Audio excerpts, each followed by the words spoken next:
I'm Rosie, And I'm Chris. and we're from Bodywash, and you're watching BeatBites. The song with Heat, it actually started off as a completely different song, like an instrumental Chris wrote. And it was kind of like a 90s alt rock song instead, a very different song. Say is the blending of my songwriting style and Chris's songwriting and production style into one band with like dreamy, shoegazy, electronic influences.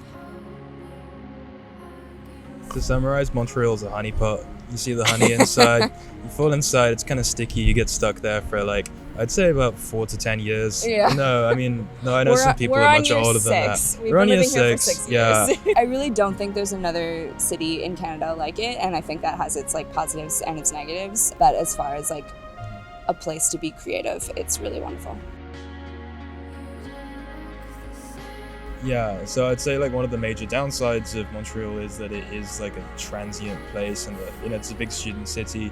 There are constantly people coming and going, moving from all parts of the world, from Canada, from the States, so on and so forth. And so it is difficult to settle into any feeling of permanence here, I think. And the people who have found some degree of permanence, I think, are really well adjusted and whatnot. But I think it affects the band in that way because it's quite difficult to settle down.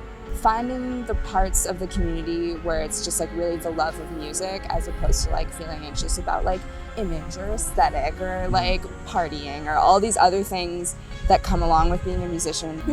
I think when times get hard like that, I just tend to put my head in the sand and switch off totally. But Yeah. It's like quite a difficult thing to do for some people in Montreal, I guess. Like, I think there's a lot of organizations working really hard to support local artists here. The weirder stuff, like there's such a wonderful experimental music scene here in Montreal. There's a great DIY scene. All genres are able to thrive here, which is really nice, but it's not too big that it becomes like super overwhelming. That there's good music coming out of here, and it's the fact that it's like a livable city where people care about giving space to artists and musicians. Organizations are trying to support local art, and that is really important to keep alive. My first instinct was to say tomato, but tomato's a fruit anyway.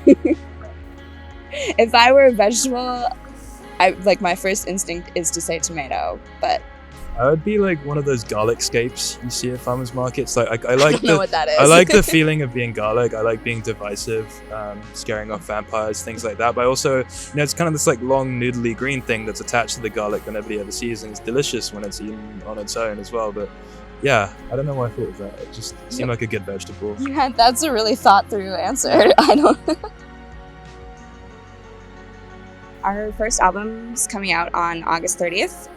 It's called Comforter. We've been working on that for like 3 years. So we're really excited to have that out. And then afterwards, we're going to be touring in the States. We're going to New York in September. We're playing Pop Montreal in September. Then, just more touring and working on the next record.